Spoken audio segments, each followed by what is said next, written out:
Hello, Renegade Thinkers. Teamwork. We all have heard the cliches. There's no I in team. You're only as good as the weakest link. I can't, but we can. No individual can whistle a symphony. And my favorite, teamwork. It's a lot of people doing what I say. Okay, that was a joke. We're supposed to cue the laughter a moment. But seriously, on this show, we tend to focus on the individual accomplishments of each CMO, zeroing in on all the critical inflection points, pursuing insights that make all of us better marketers. But when I was having a prep call with today's guest, before he would speak about a single outcome, he had already used the word partnership and praised at least two of his team members for their contributions. So I thought, let's build a show around the simple fact that no CMO can be successful on their own. Not only do they have to build and lead a highly functional marketing department, they have to create healthy partnerships across the organization with finance, HR, sales, and ideally product development, which you'll hear a lot about in this show. To find out how you do all of this and more, I'm delighted to welcome Carlos Carvajal, the CMO of K2, a software company with over 600 employees based out of Bellevue, Washington. Carlos, welcome to the show. Hey, it's great to be here. Thank you for having me, Drew. Hey, it's my pleasure. But so how is the pandemic treating you? You know, I think it's similar to everybody. I can't lie. It's a little, it's getting pretty old at this point, but overall things are going really surprisingly well at work, given what we do, and companies are looking to try to automate processes more and more. So mainly focusing on the positive, but let me put it to you this way. My wife said, "So when can you start traveling again?" So I think that's a hint that I need to get back on the road again. Oh, that's funny. Yeah, we keep trying to there's a group of us that have been friends for, 30 years or more. And we keep trying to figure out how we're going to get together. And each time we get close, we go, we can't do this. And it breaks our heart. But anyway, so you're based in the state of Austin, right? That's a good one. Yes, I am a proud Texan. I have to admit that I'm in Austin. Yeah, Austin, for those who are not familiar with Texas, is like its own bastion. It's the only sort of blue part of the entire state of Texas. That's actually very true. Right. So anyway, you started at K2 back in November 2019. What attracted you to that opportunity? It's a great question. I mean, you spoke of partnership, and I think that's so key. So there's a gentleman by the name of Burley Kawasaki, who's a chief product officer at K2, and he actually came over first. We worked together at our previous company, Coney, and at Coney, we faced some interesting challenges as far as how do you find a market segment that you can drive a lot of sustainable growth in, repeatable success, those types of things. And K2 was going through some similar challenges at the time. So what I mean by that is we were, the company at the time would sell to really small companies, really large companies across every industry use case. If you think about it, you could automate just about any process for any industry. So really the mission at the time was, how do we get more focused into a specific area where we could drive a lot of growth and future expansion? So I liked that. That was exciting to me, to basically see if we could help the company put focus. And like you said, from a partnering point of view, it's not just a marketing problem. That's a company level problem. From where do you point the product roadmap? Where do you focus marketing, sales alignment, even finance and everything else wrapped around it, support, customer success, and more. And that was just exciting to me. So that was a challenging opportunity. And it's really interesting to me as we were talking about that.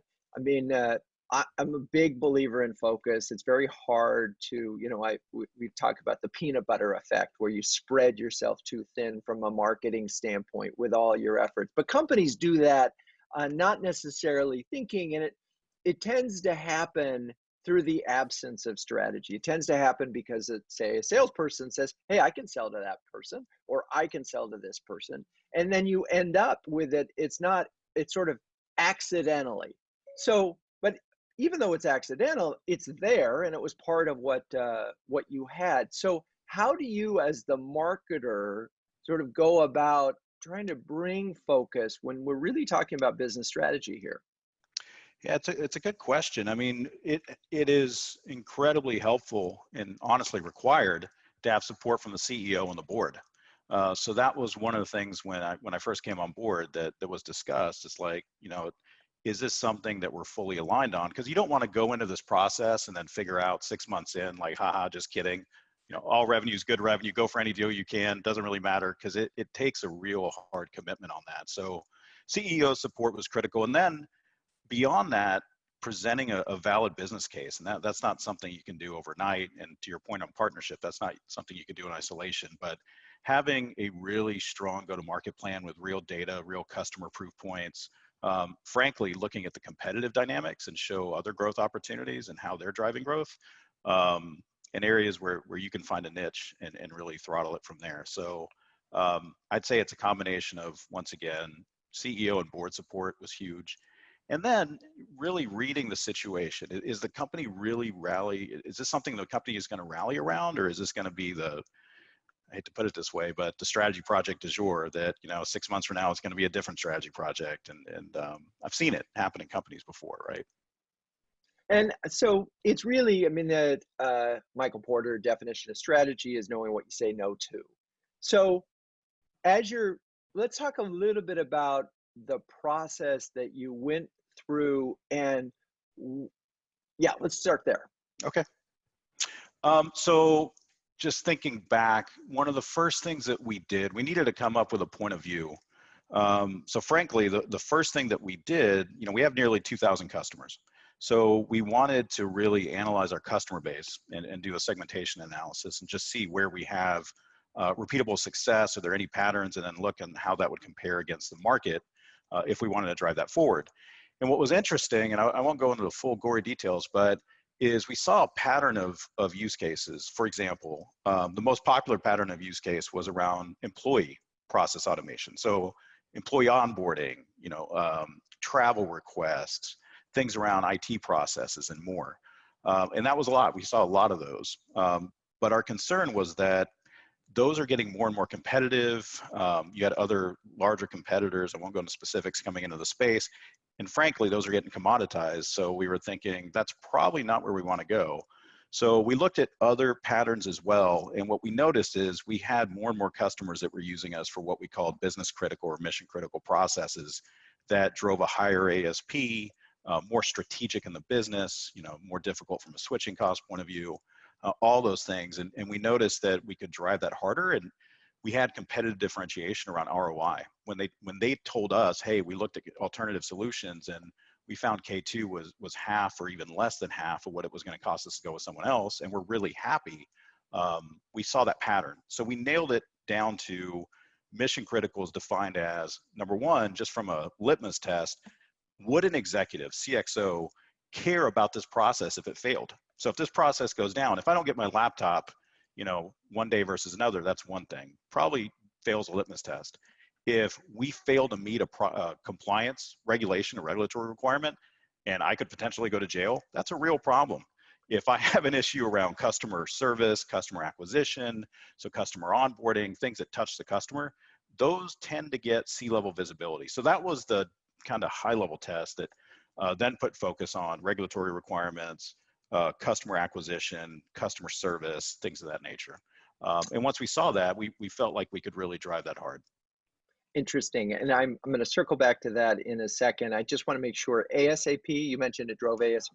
Oh, sorry, ASP, average sales price. Average sales price. Okay, right. That makes sense. And so what's interesting is some of this work, a lot of this work was done, I'm going to say, between November and March, pre-COVID, pre-pandemic. But the notion of being able to focus on mission critical and getting there, and this is a really interesting timing thing, because now, right, we suddenly get to February, March, and I remember, since you're a Seattle-based company, you were sort of seeing COVID hit earlier than we did on the East Coast. But were you there, mission critical, before? When did that insight sort of come into play? The view that we should lean into that and test that hypothesis and go out and further validate started, I would say, in the December timeframe. But really, we did take a few months, and we brought an external agency in to help us with the validation phase as well. And that did lead into, to your point, late Feb and March, right when COVID started to creep up on everyone, starting in the Seattle area in the US, but yeah. Well, and I think that the thing I want to put a punctuation point on here is, you know, even and this is true for agencies, and it's true for lots of companies, whether you're, you know, product or service. I'd like to think we're probably all in the service business one way or another. And if you're mission critical, you know, you're getting more attention from the board, you're getting more attention from the C-suite, you're more important to that customer, so they're more likely to stay with you, and they're also more likely to pay more for your services. So thinking about that is just an interesting thing, and particularly now. I mean, and I've talked about this, I've probably ranted about it on the show.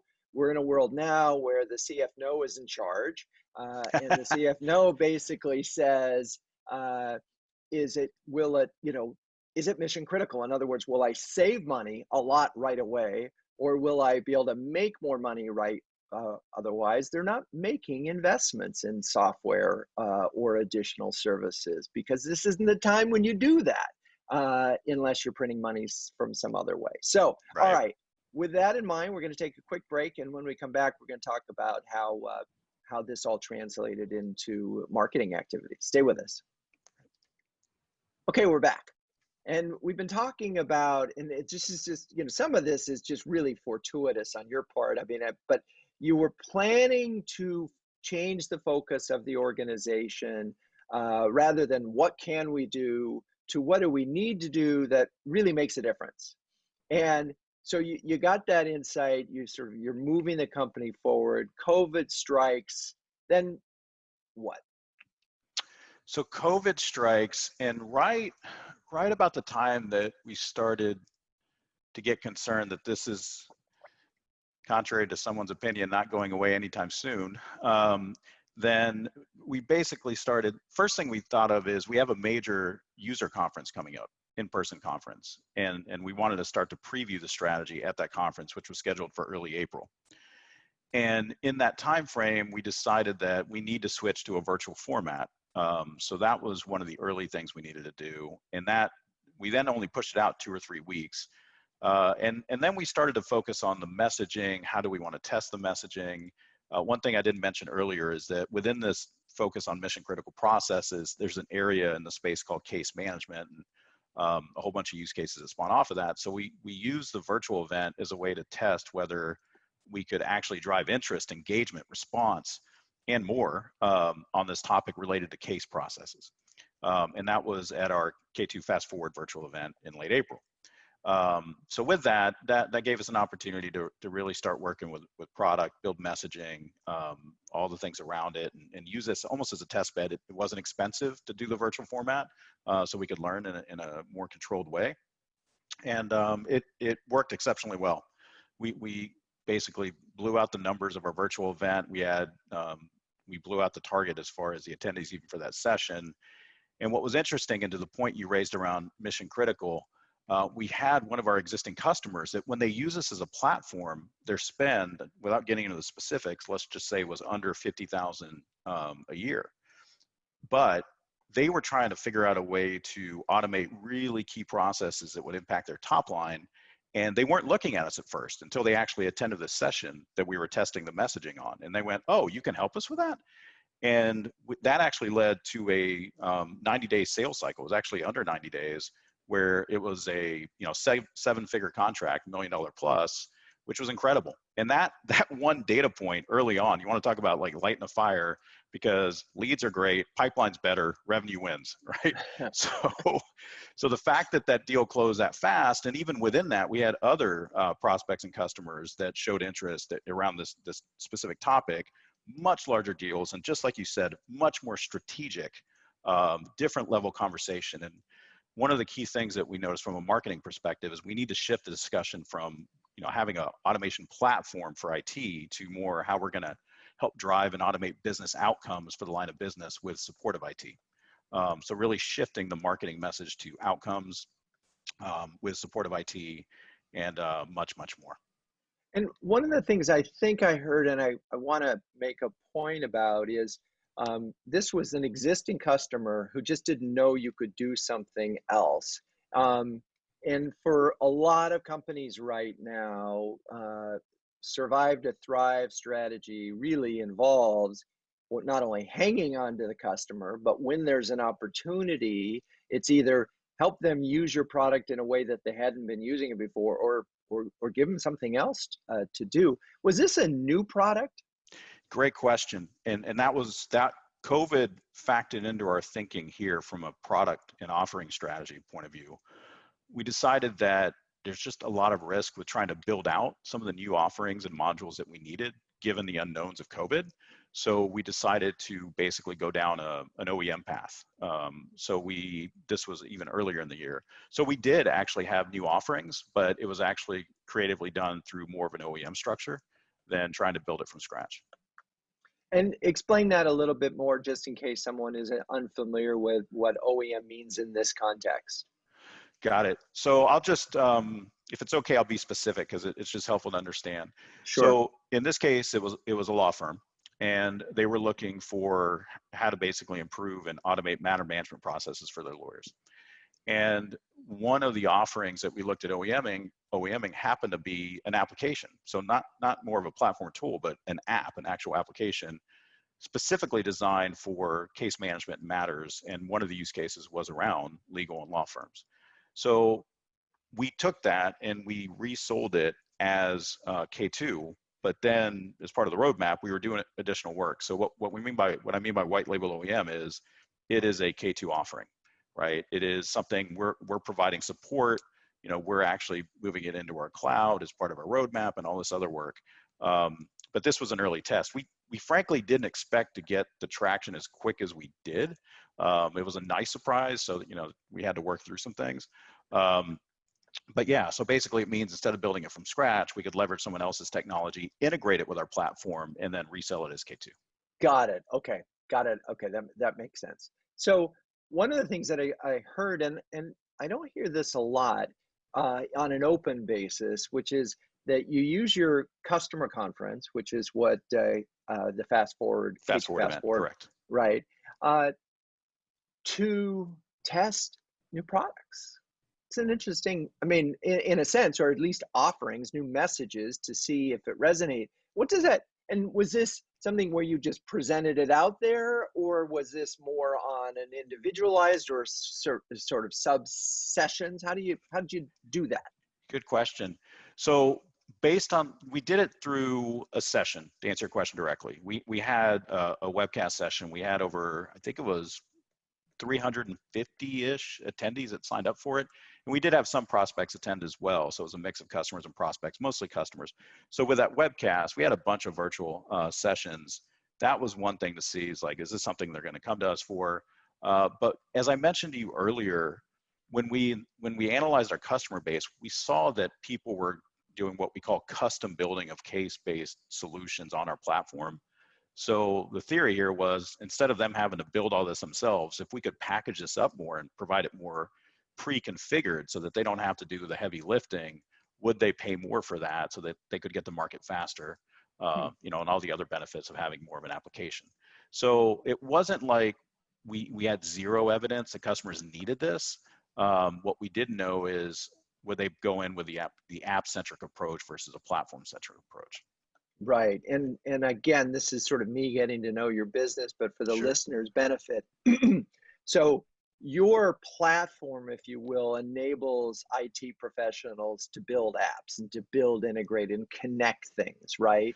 Right. IT and business operations as well, because there's you know, low code and no code and basically visual ways to build out these processes, integrate with different systems, automate tasks, all those types of things as part of the platform. That's correct. Is this what used to be called middleware? Way back when? Yeah, part of it. I'd say the backend integration and the services layer, it's amazing to me, you know, middleware, SOA, ESBs, and there is a integration component that's critical, but there's more to it on the app side as well. Okay, all right. But so it is a little interesting, it's an interesting shift, because suddenly it's sort of like here's a toolkit, off you go. Here's the product. And that's that requires changing from a sales standpoint, a new educational program, a different way of thinking about the business. How important is that right now to your sort of as you plan and think about K2 moving forward? Because it is a big shift. That's hard. No, it is. And I don't want to imply everything is gone perfectly and it's been perfectly smooth. I mean, those things are some of the challenges we're still working through. What is the right, go-to-market structure look like from a sales perspective? To your point, if you're selling more of the tooling and the platform at, let's say, a lower selling price, where you're trying to drive volume, that's a whole different marketing strategy as far as digital cost of sale, cost of marketing, acquisition costs, all those types of things, and probably more of an inside sales structure as well, right? Versus these higher priced, mission critical, you're trying to go C-level or executive, that's much more of a consultative value sell. So that's part of the transition we're going through now is what's that right mix? Because one bit of advice, and I've seen this in previous companies where you have to be careful is you never want to swing the pendulum too hard one way or the other, right? So it's like, okay, we close this one deal, we're going all in, right? It's Right. like, no, it's a transition. You can't just ignore, your current business completely. And that's part of what you have to just test and learn and iterate on. Yeah, it sort of reminded me, the visual that I had is everybody running to the other side of the boat, and the risk, of course, is the boat just capsizes. That's a great way of putting it. Yes, So, absolutely. all right. So we've got a mix of you're from fundamentally we're thinking about how do we become more mission critical. Part of that was to create some products that were just pre-bundled and sort of addressed immediate needs. But I think there's also sort of the bigger shift in terms of the way you talked about the company, or at least thought about it a little bit. Is there a higher level message that you came to market with as you evolved since you started? Yes, that's a great question. So we wanted to light a spark. We wanted to excite the employees, get the customer base excited about this. We wanted to excite our customers, our employees, and of course the market and prospects. And just from past experience, what we decided was, well, one option that was on the table is, do we rebrand the company? Like there was some internal debate, like, hey, let's change the name of the company, let's rebrand. And you want to talk about making that a quick decision when COVID hit? It's like, are we willing to invest that kind of money right now and take that kind of risk? And so that shifted pretty quickly. But a good middle ground, and have used this successfully at previous companies, is to launch a new solution brand. So a sub-brand. So we launched something called K2 Nexus. And K2 Nexus, we love the name Nexus because Nexus is about connecting things and bringing things together, which really ties to our core strength and competency. And when we ask customers, what do you love about K2? What's great about K2? It's like, man, you make it so easy to connect my SharePoint system, my backend systems, and bring my employees together and automate these processes. And the employees love that too. So really rally around the K2 Nexus sub-brand as part of this launch for this mission critical or strategic focus. And then on the messaging side, we went through another initiative there to stop at the top line. What are a lot of companies trying to do right now, right? They're really, especially with COVID, trying to figure out how should we transform how we operate? How do we do things differently? How do we actually use this opportunity to figure out, in many cases, moving off of simple things like moving off of paper, and I got emails flying around everywhere and everything else. So how do I drive this business transformation? So where we landed was, we're going to focus at the top line on transformative automation. And the reason why we chose transformative automation at the top line is because it ties back to the mission critical. I mean, if you're not thinking of transformative and you're just wanting to automate some low-level process, sure, you can do that with us. We can help, but we can actually take it a lot further. And then the second thing with K2 that we wanted to focus on is making it simpler. Not saying it's easy to do transformative automation, but that's where our product can really help, is just simplify the process around driving these mission critical and automating these processes. So simplifying transformative automation was really the top line with K2 Nexus. And man, that drove a lot of excitement just internally. We started testing the messaging. This has just been in the last few months that we've been doing this. So really excited about that right now. And then there's Got it. the whole demand side and everything else that we can talk about in a minute that we had to focus Okay. to. All right. We're going to take you know, what I appreciate, there's a subtle thing that you said that I want to just remind listeners is technology is never simple. And whenever anybody says it's easy, we're going to make it simple, you know, it's a red flag. It's just is. In studying rhetoric recently, I realized when you call attention to something like that, you're raising the issue. It's just interesting to me. So I appreciate the fact that while you wanted to make it simple, you didn't say, oh, it's simple, it's a piece of cake, just pull it out of the box and bingo, it turns out like a TV set, which isn't simple anymore either. Yeah, and that was important to me personally. I just believe you need to be credible and just be authentic with people, right? So simplifying it is different than saying it's simple and Yeah, saying it's easy, especially, hey, yeah, we're going to automate your mission critical process. It's simple. Yeah, no, you're not. yeah, yeah. Right. Guess again, it's yeah. All right, we'll be right back. Okay, so we've been talking about uh, business strategy and the role that CMO plays. You mentioned earlier that you actually came over almost in a bundle deal with the product partner. The result of that partnership was you were able to sort of reposition the company, develop some new products, and you had communications with lots of your customers and getting sort of real-time feedback. Let's focus on a little execution or something that you did that you think sort of was really worked pretty well. Okay. Great. So one of the things that we looked at as far as the messaging and the focus and to drive the message and market and to be credible about it is, and let me just mention one more thing. And one of the things that we realized, and I realized early on at K2, and it really excited me, is the number of customers that were willing to tell their story. I was like, wow, we have great customers. They love K2. They're willing to tell their story, and we should absolutely tap into that. So then we put another lens on it, which is, that's great. We'll get as many of those as we can, but let's prioritize the ones that fit the mission critical profile, right? So that we can reinforce this message and market.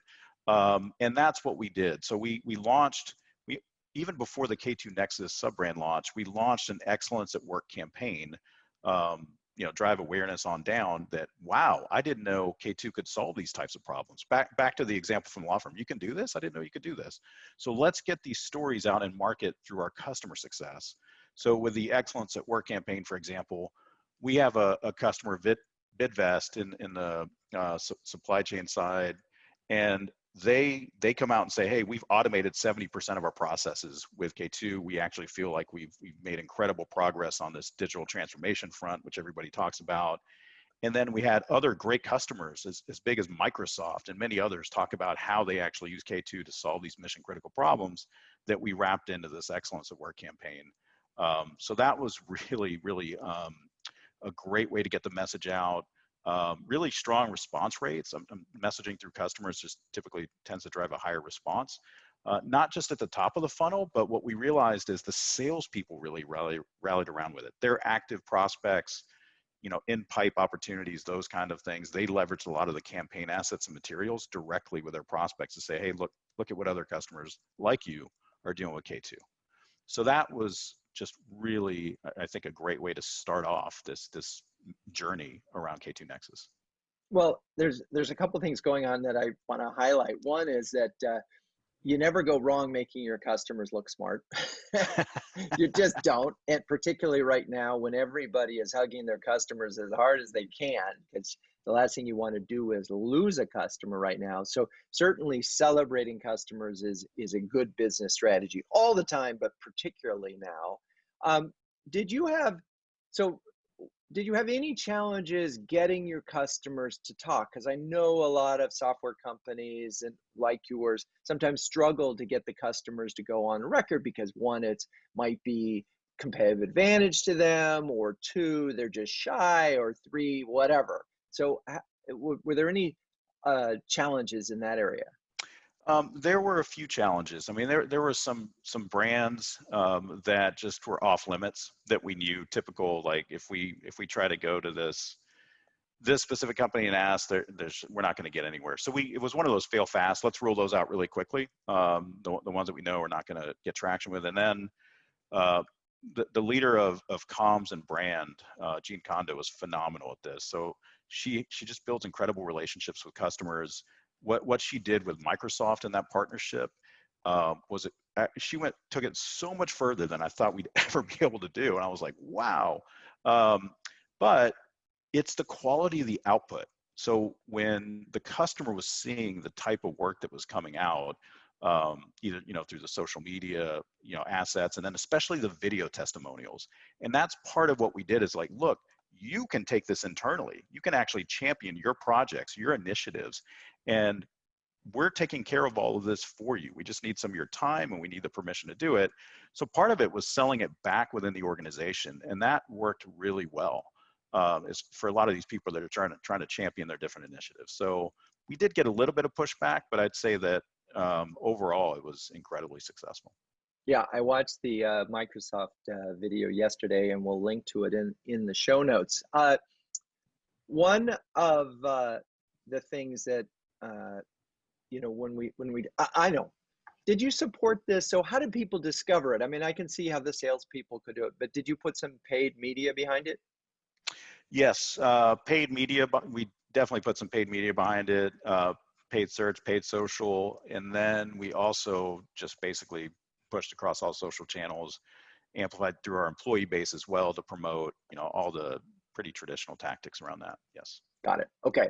One thing I did notice that I hadn't seen very often as I was looking on your website, I went to watch a second video, maybe it was even a third one, and I got about 15, 30 seconds in, and boom, hey, can we just talk about that for a minute? Did you need to do that? What's the story? So did we need to do that? No. And the story there is we're actually in testing mode. So this is good feedback because that is something that we've recently introduced. We have some nice video technology that we wanted to basically try out different things. And the question is, do we gate some of this content up front or do we basically do a teaser and wait? I think it was 15 to 30 seconds in and then, but this is good feedback for me, so thank you. Well, no, I'm not a big fan of gated content in general. Unless it's worth paying for, it shouldn't be gated, is my opinion. It's a simple rule, but if it's worth paying for, gate it all you want, give a preview and so forth. But otherwise, you're just creating, if that person was interested enough to watch the whole thing, let them watch the whole thing and make a decision. Typically also you're not watching a video at the beginning of the funnel anyway. You're already along the way. Let them sort of get there. And if you can't persuade them with the strength of your video, kind of shame on you, in my opinion. and this is me also speaking about not only just as a marketer from experience, but also from as a consumer of content. Right. It's annoying. I get it. Now, all you have to do is say, Drew, you're wrong. The numbers show that we get great quality leads as a result of forcing them to do it. And here's your chance. Yeah, and like I said, I don't think we have the data yet to make that conclusion because we just started some of these newer tests with these forms. Right. But what I will say, this is where it's always interesting to see the head of demand gen that's like, we absolutely need this content gated versus not. And it is a tricky balance. What I'd prefer to do there is look at things, to your point, like implement more advanced, like progressive profiling and things like that, people that have come back. So that's really where we need to get to. But somebody said, hey, we have this capability, and I'm all for testing. I mean, I just always believe, let the data win. So let's try it and see what happens, see what the bounce rate is. And if we get just some really high abandonment rates, as soon as that form comes up, then yeah, that'll be very telling. Yeah, and it'd be interesting, but I think the solution is just better sort of sniffing, right? Where you can actually just figure out who it is anyway, and exactly right. And you can retarget them, and you can do all those other things anyway to bring them back in a way that didn't deprive them of the time they were going to spend watching a video of yours, which, by the way, is kind of precious time. Look, I've already committed. I wanted it. I clicked on it. I can't please. Anyway, that's just my Good. opinion. No, sincerely good feedback, and I appreciate that. And we'll find out. And what I look forward to is you coming back later at some point, and we'll correct the record in the podcast notes. It'll say Drew was I'll do that. wrong. Gated worked like crazy. We closed 2 businesses because those names ended up in the pipeline. And here's the interesting part to me is finally, and we can wrap up with a little bit of conversation on metrics that matter. You mentioned very early on that, there's nothing like revenue to sort of justify and rationalize a shift in strategy and show that success. Obviously, net new logo is a great metric that matters. Lead capture is probably the worst metric because a lead is not a lead. You're dealing with a long sales cycle. You're dealing with lots of other things. A lead is a name which you could have bought anyway. Right. So That's exactly right. Right. So a lead fill, in my opinion, is the lowest form and probably the worst form of metrics. But that's just me as my opinion. But let's talk about what metrics matter to you besides revenue. Pipe generation, opportunity creation, that really is key. But I have a feeling a lot of CMOs may have run into the same challenge. When you go through this transition, where historically this was more of a broad, horizontal, any industry, any use case, if you look at the waterfall model and the conversion metrics, typically your lead flow will be higher, your conversion from lead to opportunity will be lower, and then opportunity to close varies. When you shift to more of a focused, I'm going after a specific targeted set of accounts, specific set of use cases, just because you're getting more focused, up at the top of the waterfall, your lead counts are going to come down just by the nature of the strategy, but your lead to opportunity conversion should go up significantly. So early on, and this kind of drove me crazy, you don't have data to go off of. So you just kind of have to kind of put a stake in the ground and say, okay, I think this is going to be what it's going to look like. And then you kind of ebb and flow from there and you validate or invalidate. So, but to answer your question directly, outside of revenue, pipeline, opportunity creation, because that's a real problem. If you're not seeing pipeline and opportunity being created in this target segment, that's a problem. But I don't want to just completely ignore the leads in the top of the funnel, because those are the leading indicators at the end of the day, if that's going to be a problem or not. But what I told my team is if we're crushing it on leads, but we're not seeing the opportunities come through, that's a bad day, ultimately, right? Right. Because I've seen this happen in other companies going back where, marketing is high-fiving each other and it's like, hey, we crushed our lead targets, but things don't look good down the funnel. But that's their problem. It's like, no, leads don't pay the bills. Like, revenue pays the bills at the end of the day, and then work back from there. Leads don't pay the bills. And, and there's so many ways for marketers to manipulate leads. I'm just going to, oh yeah. I mean, look at syndication plays and things like that. And so to really, what's interesting to me is you have the ability now, you have a smaller group, a universe. So in theory, ABM can come into play. Yes. You can say there's only 20, there's only 20 in this group that matter. Okay, fine. Then how are we going to get to them? And it's interesting. Okay. So I'm going to wrap things up here, or attempt to. So we started this conversation about teamwork. And certainly in this story, talked about product partnership, which enabled a strategic shift, which enabled a development of a new product. What's interesting to me is I'm going to just go broader with partnership and teamwork and think about your customers and add that to this mix as a CMO. If you right now spend 80% of your time thinking about your current customers, I know you're supposed to be driving revenue, but think about it this way just for a second. First of all, let's assume that you have an executive group where you're an executive sponsor, so you have a direct connection to a certain amount of clients whose success is your responsibility. If you don't have that, I think you should. Number two, if your customers are going to say good things about you right now, that's so valuable because everybody's looking to shed vendors.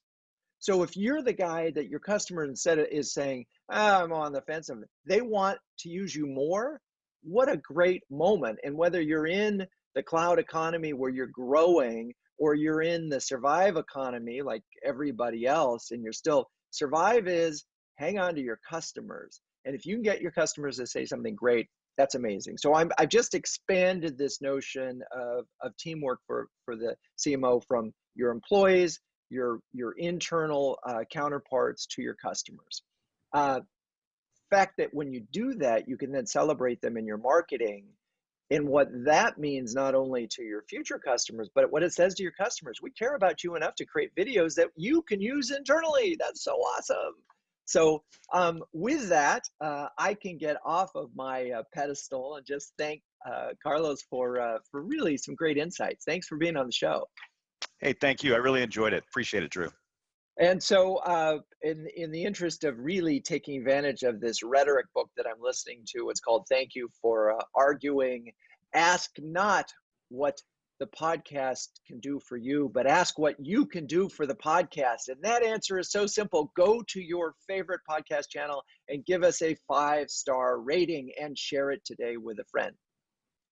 You can do that.